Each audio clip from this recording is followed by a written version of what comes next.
Hey guys, mahalo everyone, 40 the Broadway saying here. Welcome back to my YouTube channel with another video on Dissidia Final Fantasy Opera Omnia. In today's video, we're going to be starting a brand new series focusing solely on reworks. So 2 characters in the global cast have already received their reworks, and they actually got them early compared to when they got them in the JP version of the game. And I know you guys have been asking me on my previous videos, are you going to be covering reworks? So here it is, we're going to go ahead and cover the reworks for both Bartz and Thancred. Now before I move forward with the video, I do want to give a huge shout out and thanks to my 2 editors, Kerubin and Persephone.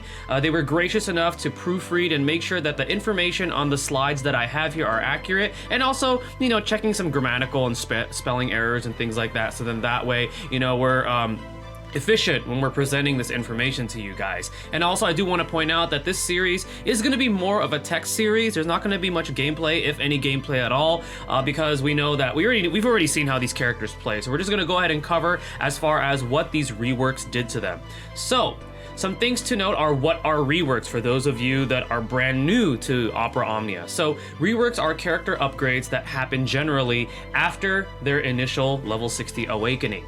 It increases the potency of either their crystal passive level 54 or 58, or sometimes a character gets an upgrade to both of these passives, and I'm referring to those passives that generally function like an aura, depending on what the conditions are that needed to be fulfilled. And then it also does increase the potency of both their crystal passes level 55 and 60. It makes their abilities far more powerful.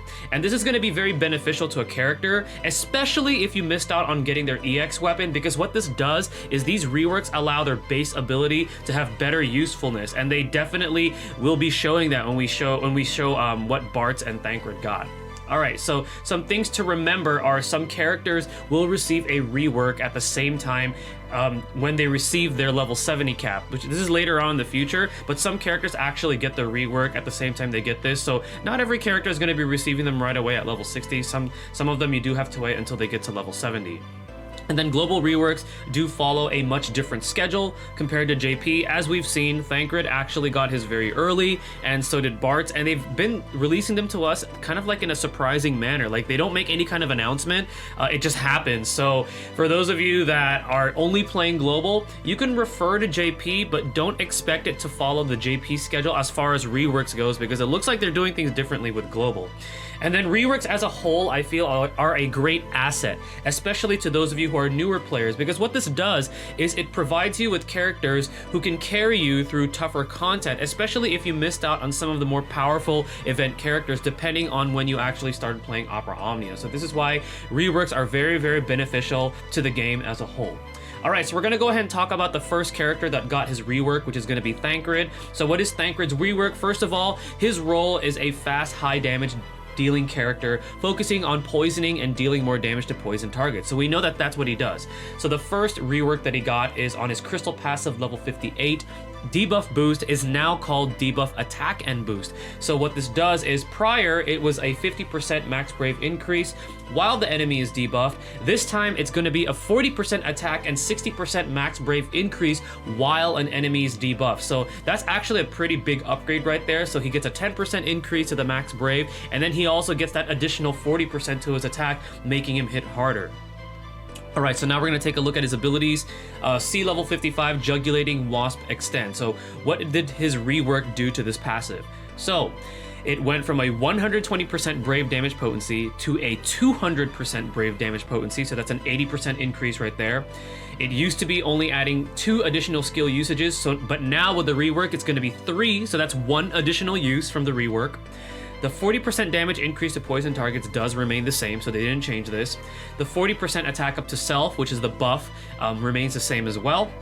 So this is brand new. This ability now deals HP damage if his brave is 80% or greater of max brave. So now this makes the ability more efficient. So it's not just dealing brave damage, but now it has the potential to deal HP damage as long as you fulfill that requirement.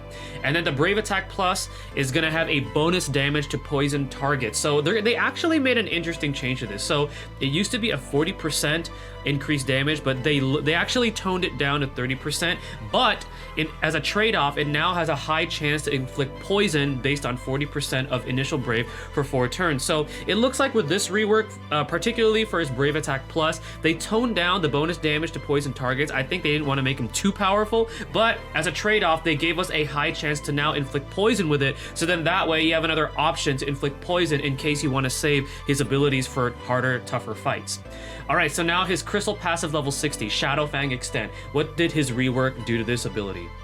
So it went from a 140% Brave damage potency to a 200% Brave damage potency, which is pretty good, 60% increase. New to this rework is he now gets an additional skill usage, so now this gives the ability a little bit more longevity. The success rate of the poison is still at 100%, however, you want to keep in mind that in order for this to be at 100%, you do need that 35 CP passive equipped for this. It was the same way before this Crystal passive even got reworked. The 50% damage increase to poison targets has been reduced to 40%, so they did tone this down with a rework, but as a trade-off, it can now Brave Overflow up to 150% of max Brave. So even though there was a 10% reduction on the bonus damage, he now has Overflow, which makes the ability a lot more powerful. And as we've seen, Overflow is just a great addition to damage dealing units because it allows them to deal more HP damage, which means you get to finish the fight even faster. All right, so now we're gonna give my thoughts on Thancred's rework as a whole. So without his EX, Thancred has become a mighty force to be reckoned with. So even if you don't have it, he now has increased damage, more ways to poison, more skill uses, and a high Brave Overflow amount. So without his EX, the score that I'm gonna give him is 4 out of 5 Mahals. And this is my own personal score that I'm gonna be giving these characters as far as their reworks go. With his EX, he's gonna be getting his Ninki special icon, which is that little icon that he has above his head, which allows him to hit crazy damage caps of 800%, and he also gets a crazy overflow of 200%. And also it gives him an additional ability to use that allows you to charge it up, because that's what EX abilities do. So with his EX, he gets 4.8 out of 5 Mahals. So even if you don't have his EX, he's amazing with this rework, but if you have it, it makes him that much more powerful. All right, so now we're gonna take a look at Bartz's rework. So Bartz, if you guys don't know, it was our gravity-based Brave Shaver. He also has an option to be a Brave Battery to our party with his initial level 60 Awakening. What he did lack was efficiency, and what I mean by that is none of his abilities had an HP attack follow-up besides his EX. But if you don't have his EX, he essentially would need to build his Brave and then use an HP attack. So it made him a little less efficient. The gravity was awesome because it would reduce a target's Brave by a certain percentage, so that's a very, very nice clutch mechanic to have. However, like I said, the efficiency just wasn't there with this character. So what did his rework give him? Let's take a look at his 54 and 58 passives first. So his 54 passive was called Master Speed Up. Now it's called Master Attack and Speed. So what did this do prior? So prior, what this did was it gave a small speed increase to Bartz after he mastered an ability. Now it gives him a small speed and 40% attack increase after he masters an ability. So now he just gets a speed increase and an attack increase added to that. So that's very, very good for this aura. And then he actually did get a rework to his 58 passive as well. It went from last boost to buff attack and boost all. So before, what this did was it was a 10% max Brave increase when his HP is 100% at the last round. It's so-so, but look what it does now. 20% attack and max Brave increase to the party when buffed. Way better. And I like how this actually applies to the entire party with this rework. So much, much better. I do like what they did to that passive. All right, now we're going to take a look at his abilities. So his Double Hand Extend, his 55 passive, what did the rework give to him? So the mastery requirement was reduced by 1 use to 2 uses now. So now you're able to reach the mastered version of this ability even faster because the mastery requirement is now reduced by 2 uses. Double Hand's Brave damage potency is going to be going up from 150% to 180%, so 30% increase right there. Double Hand Plus, which is the mastered version, is going to be going from 250% to 280%, so a 30% increase as well. A brand new mechanic that they added to this is an overflow for the Double Hand Plus. So now Double Hand Plus can overflow up to 120% of max brave, which is great. Another new mechanic they added is that he gets a 30% max brave up for 3 turns after he uses double hand, and that's 60% if he uses double hand plus. And then something else that they've added is that now this ability deals HP damage if his brave is 80% or greater of max brave. So it does have that little requirement, but now it also makes his ability more efficient because he'll do brave damage, and then now he has the potential to deal HP damage, which is awesome. And then something else new that they added with this rework is after using either version, double hand or double hand plus, his brave attack changes to brave attack plus. And what brave attack plus does is it reduces the target's brave by 20%, so it has a small gravity effect, it has a 150% brave damage potency, and it heals the party's brave by 70% of the user's attack. So it has a brave battery mechanic now, which is great. So overall, I love what they did. A lot of new features definitely added to his double hand with his rework. Now let's take a look at his 60 passive, which is going to be for his missile ability, Missile Extend. So what did the rework add to this? So +1 skill usage, this is the same thing as what it was before, so that remained the same.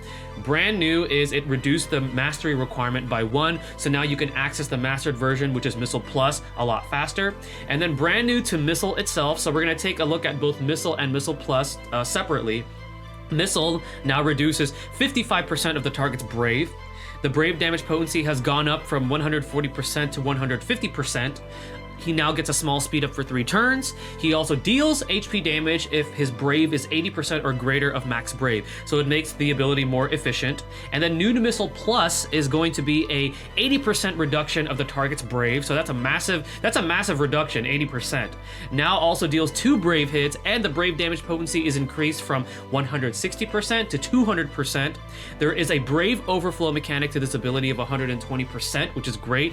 And now he deals HP damage guaranteed afterwards. So this one doesn't have that 80% or greater of max brave. The Missile Plus version, now he just deals HP damage straight away after he uses this ability. So overall, amazing changes to the rework for this ability for Bartz. So what is going to be my evaluation? So without his EX, Bartz's gravity effect on his abilities, coupled by the strong damage potencies, effectively now allow him to have constant clutch. And the clutch comes from the gravity, because if you're up against a really tough boss that loves to increase their brave to a ridiculous amount, like for example, the bosses for the Agrius EX stage, Bartz is very useful for this now, because 55% even from just missile alone, that's a pretty big amount. And then 80%, that's just nuts. Reducing a target's brave by 80% is just crazy. And now he's more efficient because he has the ability to deal HP damage with both of his abilities. So what is my score without his EX? His score without EX is going to be 4.2 out of 5 Mahals. So he gets that score without his EX. But with his EX, obviously, it's going to give him an extremely fast charging EX weapon. So he becomes an EX machine gun. So essentially, you're almost able to fire off his EX ability almost every other turn, which gives him much more longevity for harder fights. So with his EX, he gets a score of 4.8 out of 5 Mahals. Alright guys, well this is going to conclude my part 1 for reworks. Hopefully you guys found this video helpful and useful. Again, thank you to my 2 editors, Persephone and Kerubin, for proofreading and making sure that the information that I present on this series is accurate. Again guys, this is 40 the Broadway saying, stay tuned for the next video, and Mahal everyone.